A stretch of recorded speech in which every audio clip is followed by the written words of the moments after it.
Okay, so it's officially announced Team England Esports team to take part in the Commonwealth Games, the inaugural Commonwealth Games event, which will actually have esports as a sister competition alongside the actual Commonwealth Games. And delighted to say we've got one of the England team with us. Karen Liu is joining us. Karen, congratulations. What a huge Thank moment you. for you.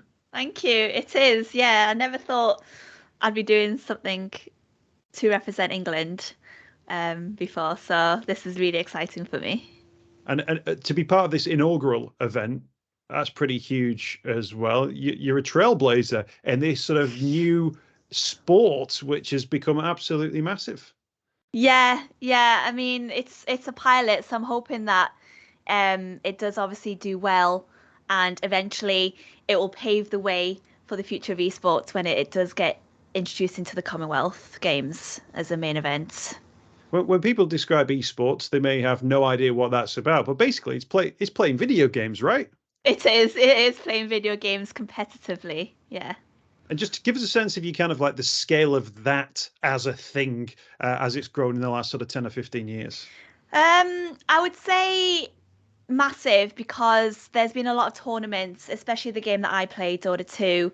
Um, there's a tournament where the prize pool where people can win is millions, absolutely millions. I think the last one it was about 35 million, 40 million dollars across the whole tournament. So the team that won, each player got like 3 million each.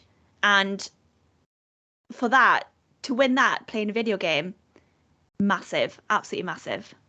And of course, with the Commonwealth Games, you're playing for sort of national pride as Yes, well. You've got your team jersey on I do. Yes, as well. You're yeah. part of Team England officially too. That'd be a strange moment thinking you're not just playing for yourself, you're actually playing for your country. Yeah, I know. Me, who's just playing video games on the sides and as a hobby, casually for fun, and then now I'm just representing England in the women's team and hopefully trying to get come home with a gold medal. Excellent. So there's an e-football tournament. There's a Rocket League tournament as well. But tell us about Dota 2. It's a video game that's been around for a while. Tell what sort of game is it? Oh gosh, it's really hard to explain because there's a lot to learn for the game. I guess some people have described it as sort of like a strategy game that's like 3D chess in a way. So Dota 2 stands for Defense of the Ancients, where it's a 5 versus 5 team game where you kind of play heroes that have different sort of abilities and skills that do various things, and you sort of fight it out and take down buildings, and then eventually you will take their base, and then you essentially just win the game that way. But it's a lot of skill involved and mechanical sort of skills, and yeah, it's quite it's a big learning curve, I would say. Can I ask you about sort of your dedication to it? How many hours do you think you've been playing this game? I was hoping you didn't ask me that. Not as much as my friends, as some people that I know, but I've been playing since 2012, and I have almost 10,000 hours in the game. But that doesn't include, well, that does include playtime, but most of the time I'm in the game sort of like watching friends play, so that kind of adds to the hours. So I haven't, it's not 10,000 hours of playing time. I like to put that out there. I'm not that sad. But yeah, I've been playing since 2012 and almost 10k hours. It's amazing to think that when you started playing that game a decade ago, 10 years later, Yeah. you'd be pulling on an England shirt to represent your country to play that as well. Let's talk about the event itself. So 6th and 7th of August are the finals. You got a playoff in the week before that as well. Give us a sense of what those events are like. I'm imagining very, very big screens. Yeah, so I've never played an event like this before, but from what I've heard, there's going to be a crowd, which hopefully won't add to the pressure because I'm already nervous just thinking about playing in front of a crowd. Um, and there's going to be massive screens that people will be able to watch it from. No doubt that it's going to be live streamed online as well, so people who can't be at the venue can actually watch it as well. So who knows how many people is going to be watching me and all the other teams play, which will add to the pressure. But apparently, once you're in front of the screen and the game started, that's all you're going to focus on. You're going to forget that there's a crowd there. So hopefully that will happen to me as well. Have you had that team experience before? Obviously, video games you're often playing by yourself at home, but you've now got teammates. Presumably people you'll be sitting next to. Have you had that experience before? Or is that going to be completely new? In terms of playing with people like my teammates in a room together, I've never done that before. I've always played with them online as part of a team, but I've never played in person with them before. So I'm not sure I'm hoping that obviously we have synergy online already, but hopefully when we're actually in person together, it will be even better. So can we talk about gamertags or nicknames that you have? So yours is Karenlyl, which I think is pretty straightforward and quite close to your actual name. But your teammates include Ruby, who's actually called Ruby, Emily Gimmick Huxley. You've got Eleanor Belmiku Howard and Lily, always changing Milne. Some of the other names on the team: Maisie Takara, Stanley. You've got Joseph Growley. Where do these nicknames come from? Can you just make up any name? Yeah, I mean, it's just whatever name that you sort of want to be known as. So it's like a gamer tag. So yeah, some of them have just got really interesting ones, but they're quite catchy, I think, some of them. So in terms of like fans, so I'm looking at in the eFootball, Stephen Singh, his nickname is Pirates. So will people cheer for Pirates, almost like a wrestler name? Yeah, they would do. I think it would be quite rare for people to, I guess, use their real names if they don't have their real name as their gamer tag. Yeah. At least people will know at least that you're called Karen. In terms of prep now, presumably you're playing this game a lot. Like you've got a full-time job. We'll come on to that in a few moments' time. But like what do you do now in terms of your preparations for? Is it like multiple hours per day that you're playing? Yeah, so I always play after work. I don't think there's ever a day where I don't play Dota, multiple games of Dota a day. Well, obviously unless I'm away from my computer, but then I've got a laptop. But but yeah, I play it multiple hours, multiple games every day. So personally, I never stop playing it. In terms of playing with my teammates, we all work like full-time jobs, so it's sort of hard to kind of figure out when and what days we can all play together as five. But we've had to sort of step it up this month because obviously it's at the start of August, the actual Commonwealth Esports Games. So, but yeah, we just try and do what we can, but individually we always just play all the time. It's quite hard to play as a team together, but individually we play a lot.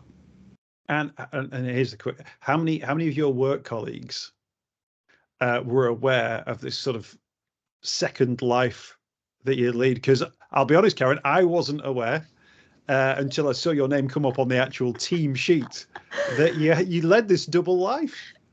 Not honestly, I don't think anybody knows. Nobody really knows. They know, I guess, in passing, I've said like, oh, I play like video games and stuff, but they've never really asked me more about that.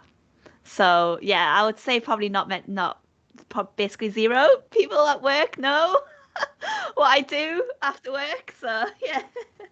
I like the fact you keep stressing you do it after work. Don't worry, Karen. We don't presume that you're disappearing That's off. good. Well, I'd just like to say that, I'm dedicated to my work full time. So. Absolutely. And Greatest Hits Radio are very, very pleased to have you. In terms of the categories, by the way, there's the open category, which appears to be dominated by sort of men and certainly male names. Yes. And then there's a specific women's category. And I just wanted to get a sense of where sort of the gender sort of balance was in terms of esports at the moment, because of course video games now is such a huge part of young people's lives. It may have been maybe in the past skewed towards men slightly. Is that changing at all? I would say slowly but surely. It's definitely male dominated for sure. But I think the more that women playing video games like this Commonwealth, where there's like teams dedicated just with women on them, certainly helps the scene for sure. There are a lot of more sort of tournaments where, especially in Dota, where it's more inclusive of women now.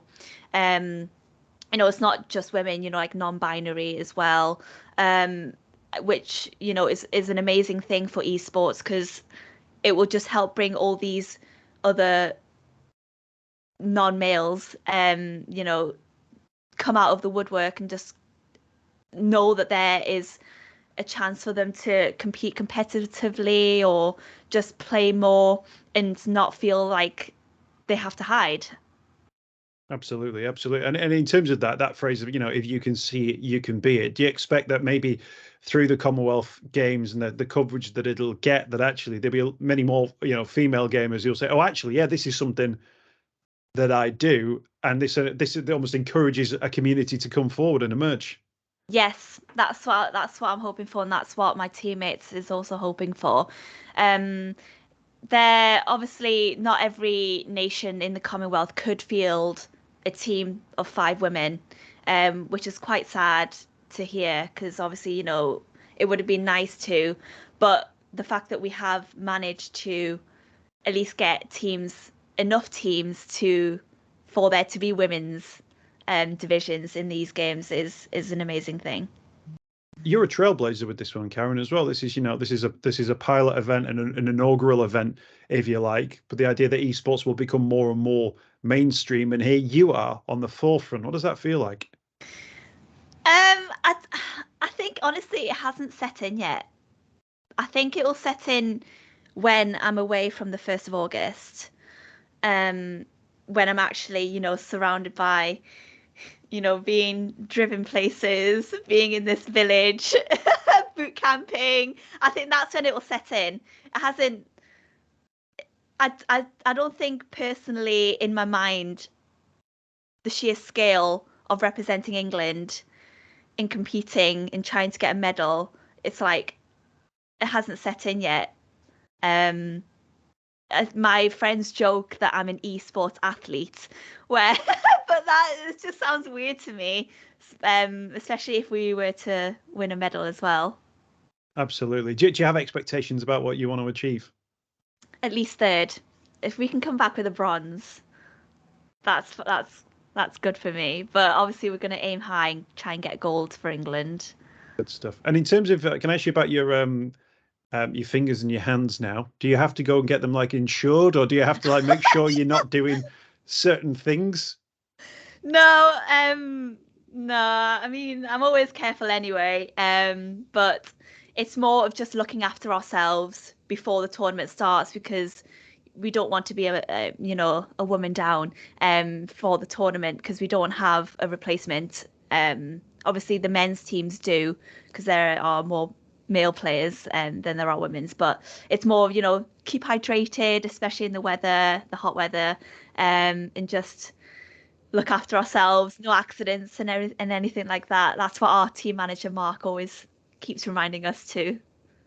Brilliant stuff. Well, best of luck with it, Karen. It's fantastic to hear about this second life you've been leading, particularly now because it will hopefully bring a bit of glory as well for Team England. There's loads of information, by the way, on the British Esports website about how people can get involved in that and find out a little bit more about the team members as well for the Commonwealth Games. But well, on behalf of everyone at Greatest Hits Radio and the Bauer Group, good luck, and we do hope that you're able to bring home a bronze, maybe a silver, maybe even a gold. Thank you.